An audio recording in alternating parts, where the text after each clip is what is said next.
Chapter 11. At the appointed time I returned to Miss Havisham's, and my hesitating ring at the gate brought out Estella. She locked it after admitting me, as she had done before, and again preceded me into the dark passage where her candle stood. She took no notice of me until she had the candle in her hand, when she looked over her shoulder, superciliously saying, "You are to come this way today," and took me to quite another part of the house. The passage was a long one, and seemed to pervade the whole square basement of the manor house.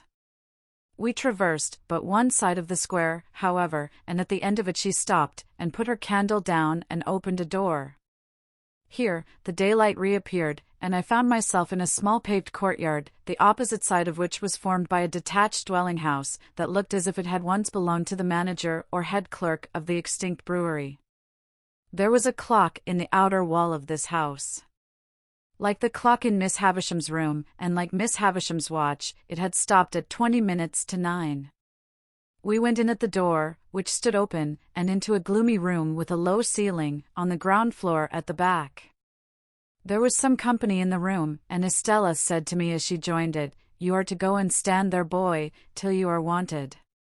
There, being the window, I crossed to it, and stood there, in a very uncomfortable state of mind, looking out.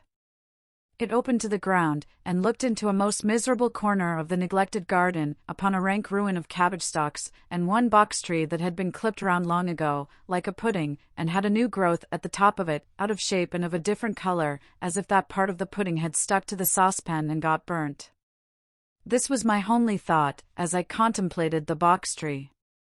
There had been some light snow, overnight, and it lay nowhere else to my knowledge, but it had not quite melted from the cold shadow of this bit of garden, and the wind caught it up in little eddies and threw it at the window, as if it pelted me for coming there. I divined that my coming had stopped conversation in the room, and that its other occupants were looking at me. I could see nothing of the room except the shining of the fire and the window glass, but I stiffened in all my joints with the consciousness that I was under close inspection. There were 3 ladies in the room and 1 gentleman. Before I had been standing at the window 5 minutes, they somehow conveyed to me that they were all toadies and humbugs, but that each of them pretended not to know that the others were toadies and humbugs, because the admission that he or she did know it, would have made him or her out to be a toady and humbug. They all had a listless and dreary air of waiting somebody's pleasure, and the most talkative of the ladies had to speak quite rigidly to repress a yawn. This lady, whose name was Camilla, very much reminded me of my sister, with the difference that she was older, and, as I found when I caught sight of her, of a blunter cast of features. Indeed, when I knew her better I began to think it was a mercy she had any features at all, so very blank and high was the dead wall of her face. "Poor dear soul," said this lady, with an abruptness of manner quite my sister's. "Nobody's enemy but his own." "It would be much more commendable to be somebody else's enemy," said the gentleman, "far more natural." "Cousin Raymond," observed another lady, "we are to love our neighbor." "Sarah Pocket," returned Cousin Raymond, "if a man is not his own neighbor, who is?" Miss Pocket laughed, and Camilla laughed and said, checking a yawn, "The idea." "But I thought they seemed to think it rather a good idea too." The other lady, who had not spoken yet, said gravely and emphatically, "Very true." "Poor soul." Camilla presently went on, "I knew they had all been looking at me in the meantime, he is so very strange. Would anyone believe that when Tom's wife died, he actually could not be induced to see the importance of the children's having the deepest of trimmings to their mourning? 'Good Lord,' says he, 'Camilla, what can it signify so long as the poor bereaved little things are in black?' So like Matthew. The idea!"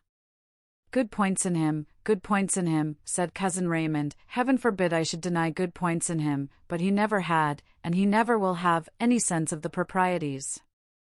"You know I was obliged," said Camilla, "I was obliged to be firm. I said, it will not do, for the credit of the family. I told him that, without deep trimmings, the family was disgraced. I cried about it from breakfast till dinner. I injured my digestion. And at last he flung out in his violent way, and said, with a D, 'Then do as you like.' Thank goodness, it will always be a consolation to me to know that I instantly went out in a pouring rain and bought the things. He paid for them, did he not? Asked Estella. It's not the question, my dear child, who paid for them, returned Camilla. I bought them. And I shall often think of that with peace, when I wake up in the night. The ringing of a distant bell, combined with the echoing of some cry or call along the passage by which I had come, interrupted the conversation and caused Estella to say to me, "Now, boy." On my turning round, they all looked at me with the utmost contempt, and, as I went out, I heard Sarah Pocket say, "Well, I am sure." What next? And Camilla add, with indignation, "Was there ever such a fancy?" The idea! As we were going with our candle along the dark passage, Estella stopped all of a sudden, and, facing round, said in her taunting manner, with her face quite close to mine, "Well?" "Well, miss?" I answered, almost falling over her and checking myself. She stood looking at me, and, of course, I stood looking at her. "Am I pretty?" "Yes, I think you are very pretty." "Am I insulting?" "Not so much so as you were last time," said I. "Not so much so?" No, she fired when she asked the last question, and she slapped my face with such force as she had, when I answered it. "Now?" said she. "You little coarse monster, what do you think of me now?" "I shall not tell you." "Because you are going to tell upstairs." "Is that it?" "No," said I, "that's not it." "Why don't you cry again, you little wretch?" "Because I'll never cry for you again," said I. Which was, I suppose, as false a declaration as ever was made, for I was inwardly crying for her then, and I know what I know of the pain she cost me afterwards.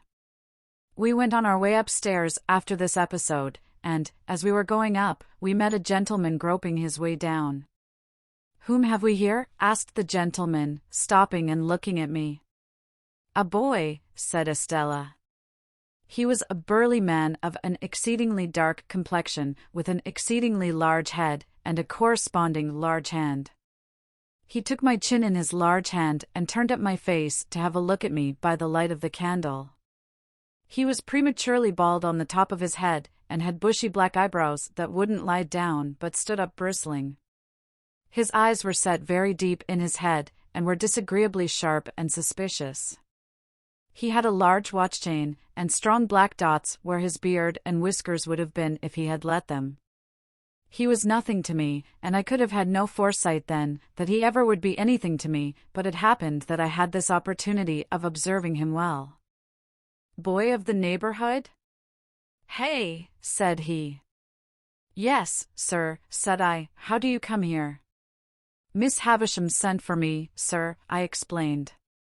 "Well, behave yourself.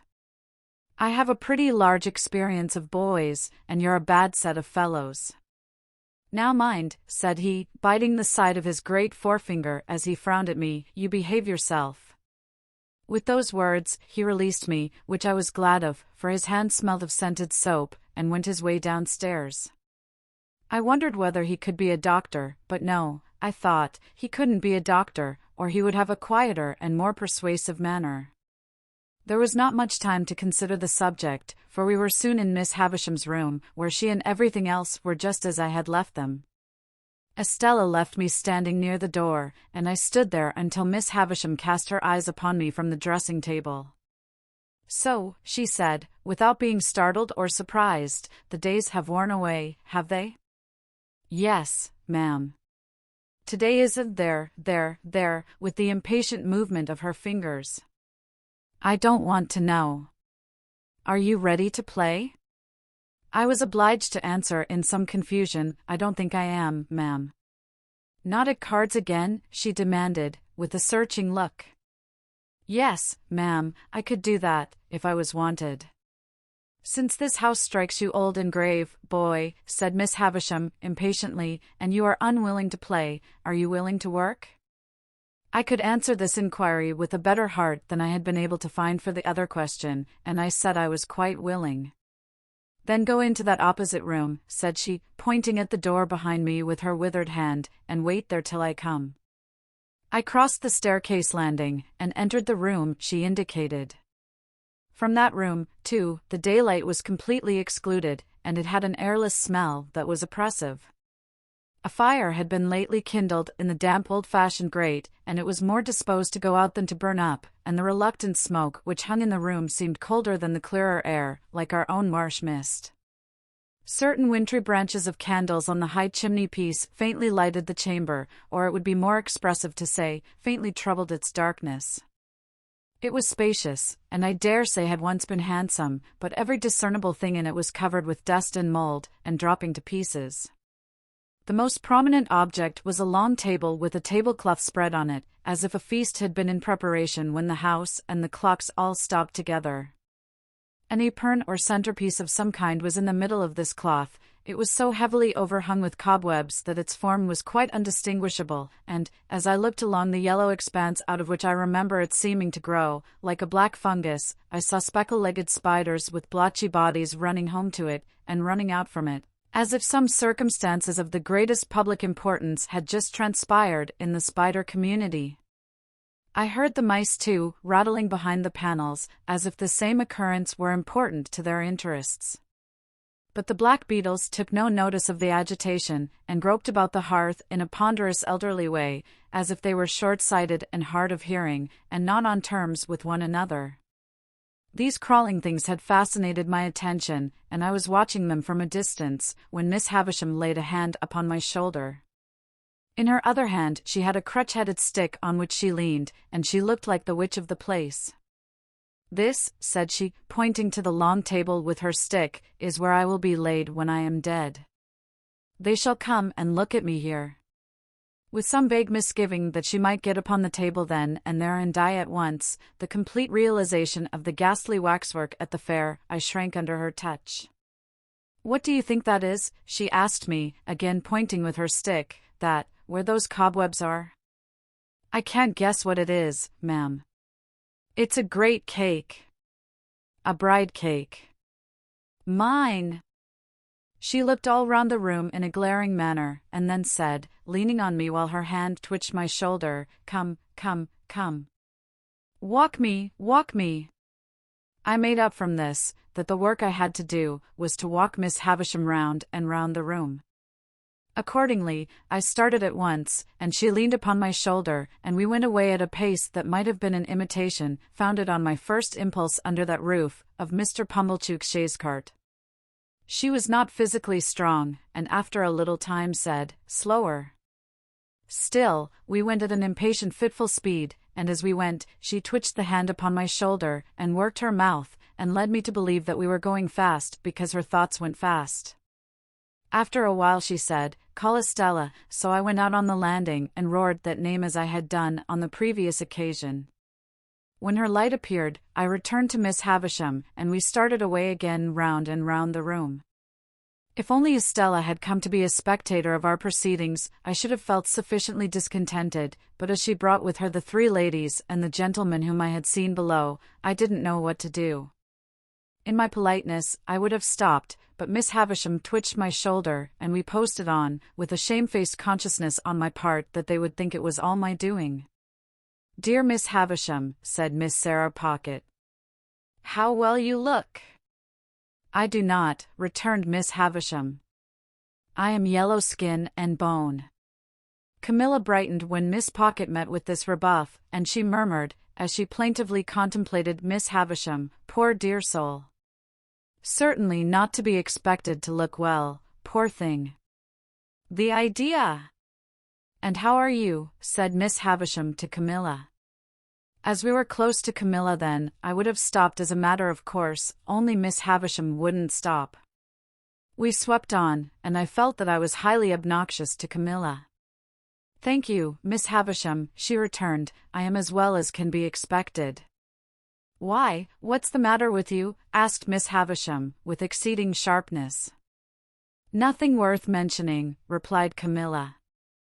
"I don't wish to make a display of my feelings, but I have habitually thought of you more in the night than I am quite equal to." "Then don't think of me," retorted Miss Havisham. Very easily said, remarked Camilla, amiably repressing a sob, while a hitch came into her upper lip, and her tears overflowed. Raymond is a witness what ginger and sal volatile I am obliged to take in the night. Raymond is a witness what nervous jerkings I have in my legs. Chokings and nervous jerkings, however, are nothing new to me when I think with anxiety of those I love. If I could be less affectionate and sensitive, I should have a better digestion and an iron set of nerves. I am sure I wish it could be so. But as to not thinking of you in the night, the idea. Here, a burst of tears. The Raymond referred to, I understood to be the gentleman present, and him I understood to be Mr. Camilla. He came to the rescue at this point, and said in a consolatory and complimentary voice, Camilla, my dear, it is well known that your family feelings are gradually undermining you to the extent of making one of your legs shorter than the other. I am not aware, observed the grave lady whose voice I had heard but once, that to think of any person is to make a great claim upon that person, my dear. Miss Sarah Pocket, whom I now saw to be a little dry, brown, corrugated old woman, with a small face that might have been made of walnut shells, and a large mouth like a cat's without the whiskers, supported this position by saying, No, indeed, my dear. Hem! Thinking is easy enough, said the grave lady. What is easier, you know, assented Miss Sarah Pocket. Oh, yes, yes, cried Camilla, whose fermenting feelings appeared to rise from her legs to her bosom. It's all very true. It's a weakness to be so affectionate, but I can't help it. No doubt my health would be much better if it was otherwise, still I wouldn't change my disposition if I could. It's the cause of much suffering, but it's a consolation to know I possess it when I wake up in the night. Here another burst of feeling. Miss Havisham and I had never stopped all this time, but kept going round and round the room, now brushing against the skirts of the visitors, now giving them the whole length of the dismal chamber. There's Matthew, said Camilla. Never mixing with any natural ties, never coming here to see how Miss Havisham is. I have taken to the sofa with my staylace cut, and have lain there hours insensible, with my head over the side, and my hair all down, and my feet I don't know where, much higher than your head, my love, said Mr. Camilla. I have gone off into that state, hours and hours, on account of Matthew's strange and inexplicable conduct, and nobody has thanked me. Really, I must say I should think not, interposed the grave lady. You see, my dear, added Miss Sarah Pocket, a blandly vicious personage, the question to put to yourself is, who did you expect to thank you, my love? Without expecting any thanks, or anything of the sort, resumed Camilla, I have remained in that state, hours and hours, and Raymond is a witness of the extent to which I have choked, and what the total inefficacy of ginger has been, and I have been heard at the pianoforte tuners across the street, where the poor mistaken children have even supposed it to be pigeons cooing at a distance, and now to be told. Here Camilla put her hand to her throat, and began to be quite chemical as to the formation of new combinations there. When this same Matthew was mentioned, Miss Havisham stopped me and herself, and stood looking at the speaker. This change had a great influence in bringing Camilla's chemistry to a sudden end. Matthew will come and see me at last, said Miss Havisham, sternly, when I am laid on that table. That will be his place, there, striking the table with her stick, at my head. And yours will be there. And your husband's there. And Sarah Pocket's there. And Georgiana's there. Now you all know where to take your stations when you come to feast upon me. And now go! At the mention of each name, she had struck the table with her stick in a new place. She now said, walk me, and we went on again. I suppose there's nothing to be done, exclaimed Camilla, but comply and depart. It's something to have seen the object of one's love and duty for even so short a time. I shall think of it with a melancholy satisfaction when I wake up in the night. I wish Matthew could have that comfort, but he sets it at defiance. I am determined not to make a display of my feelings, but it's very hard to be told one wants to feast on one's relations, as if one was a giant, and to be told to go. The bare idea!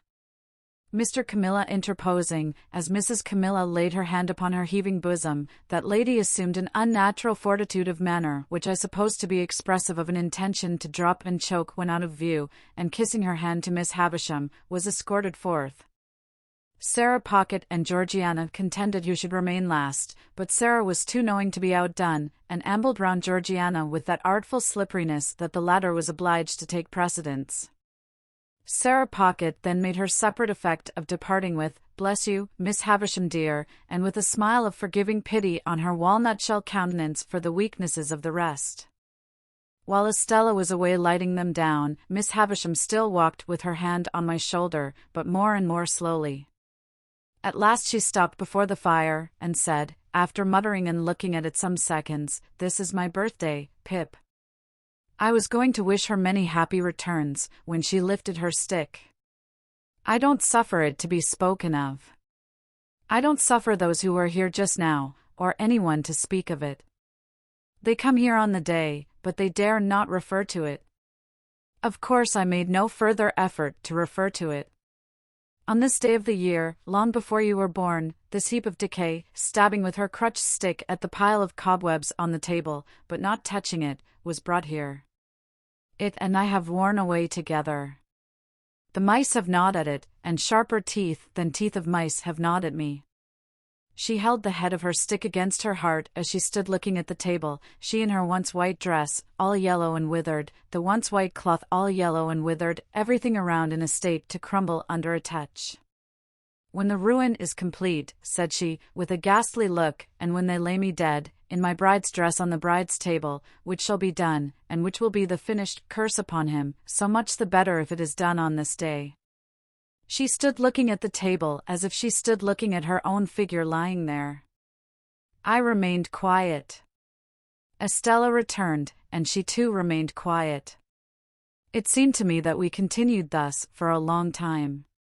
In the heavy air of the room, and the heavy darkness that brooded in its remoter corners, I even had an alarming fancy that Estella and I might presently begin to decay. At length, not coming out of her distraught state by degrees, but in an instant, Miss Havisham said, "Let me see you two play cards. Why have you not begun?" With that, we returned to her room, and sat down as before. I was beggared, as before, and again, as before. Miss Havisham watched us all the time, directed my attention to Estella's beauty, and made me notice it the more by trying her jewels on Estella's breast and hair. Estella, for her part, likewise treated me as before, except that she did not condescend to speak. When we had played some half-dozen games, a day was appointed for my return, and I was taken down into the yard to be fed in the former dog-like manner. There, too, I was again left to wander about as I liked. It is not much to the purpose whether a gate in that garden wall which I had scrambled up to peep over on the last occasion was, on that last occasion, open or shut. Enough that I saw no gate then, and that I saw one now. As it stood open, and as I knew that Estella had let the visitors out, for she had returned with the keys in her hand, I strolled into the garden, and strolled all over it. It was quite a wilderness, and there were old melon frames and cucumber frames in it, which seemed in their decline to have produced a spontaneous growth of weak attempts at pieces of old hats and boots, with now and then a weedy offshoot into the likeness of a battered saucepan. When I had exhausted the garden and a greenhouse with nothing in it but a fallen-down grapevine and some bottles, I found myself in the dismal corner upon which I had looked out of the window. Never questioning for a moment that the house was now empty, I looked in at another window, and found myself, to my great surprise, exchanging a broad stare with a pale young gentleman with red eyelids and light hair. This pale young gentleman quickly disappeared, and reappeared beside me. He had been at his books when I had found myself staring at him, and I now saw that he was inky. "Hello," said he, "young fellow." Hello being a general observation which I had usually observed to be best answered by itself, I said, "Hello," politely omitting young fellow. "Who let you in?" said he. "Miss Estella." "Who gave you leave to prowl about?" "Miss Estella." "Come and fight," said the pale young gentleman. What could I do but follow him?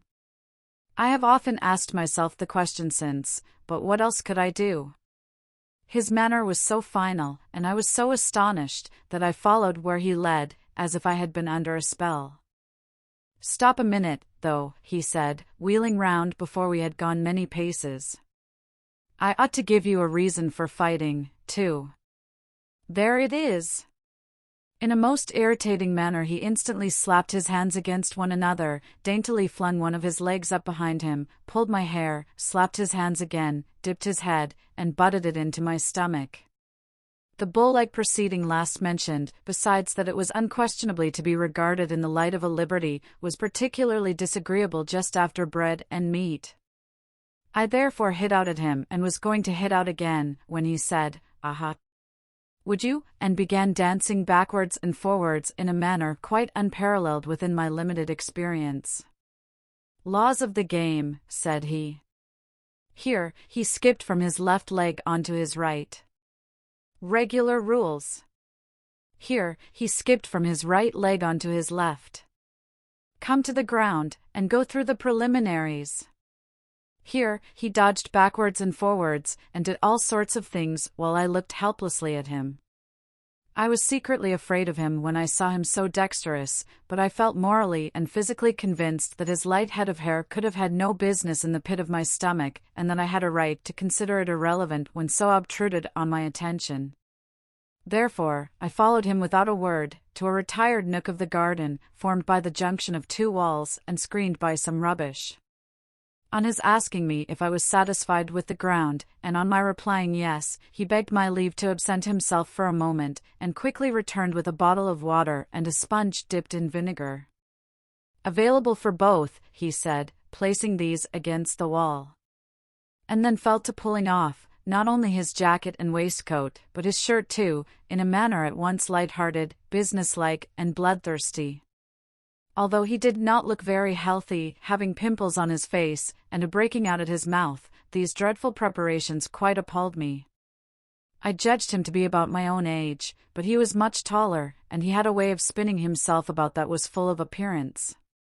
For the rest, he was a young gentleman in a grey suit, when not denuded for battle, with his elbows, knees, wrists, and heels considerably in advance of the rest of him as to development.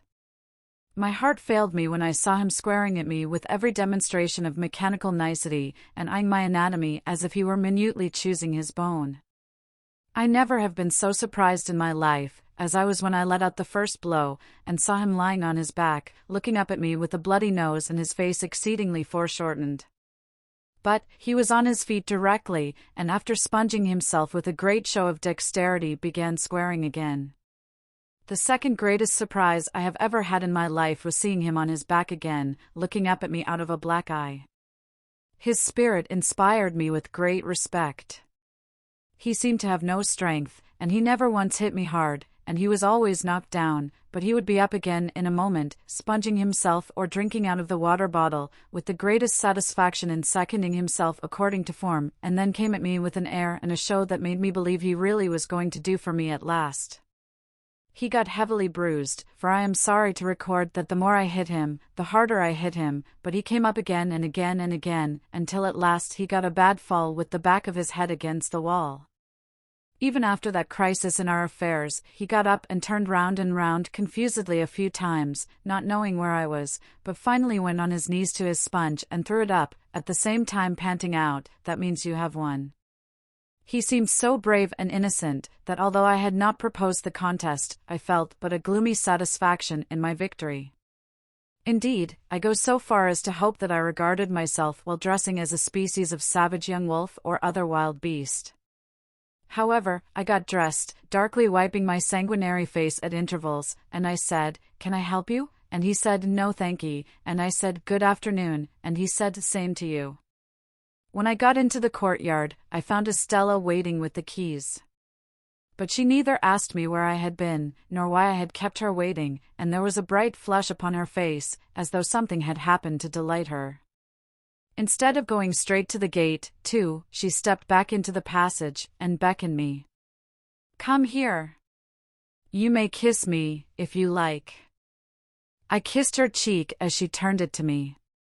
I think I would have gone through a great deal to kiss her cheek. But I felt that the kiss was given to the coarse common boy as a piece of money might have been, and that it was worth nothing. What with the birthday visitors, and what with the cards, and what with the fight, my stay had lasted so long, that when I neared home the light on the spit of sand off the point on the marshes was gleaming against a black night sky, and Joe's furnace was flinging a path of fire across the road.